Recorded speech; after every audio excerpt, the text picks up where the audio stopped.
మేము పర్సనల్‌గా భద్రాచలం ట్రిప్ ఎన్నిసార్లు కూడా క్యాన్సిల్ చేసుకోవడానికి మెయిన్ రీజన్ అయితే ఈ ఘాటీ రోడ్ అండి.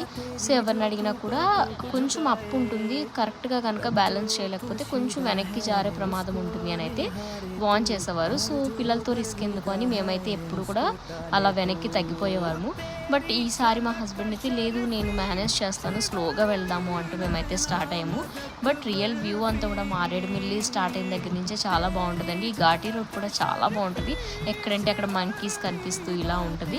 బట్ మనం ఏంటంటే కొంచెం కేర్గా మరీ హెవీగా ఫాస్ట్ స్పీడ్లో వెళ్ళకుండా కొంచెం అటువైపు వచ్చే వెహికల్ని కూడా మనం మేనేజ్ చేసుకుంటూ మ్యాప్ చూసుకుంటూ వెళ్తే కనుక ఎక్కడెక్కడ మనకు మలుపులు ఉన్నాయనేది ముందే చూపించేస్తుందండి. మరీ భయంకరమైన అప్ ఉండదు, కానీ కొంచెం అప్స్ అయితే ఉంటాయి. అక్కడ కొంచెం మనం చూసుకుంటూ వెళ్తే కనుక జర్నీ అయితే చాలా బ్యూటిఫుల్గా ఉంటుంది. సో, సోకులేరు వ్యూ పాయింట్ చూశారు కదా, అది అటువైపు నుంచి వచ్చేటప్పుడు ఫస్ట్ వ్యూ పాయింట్.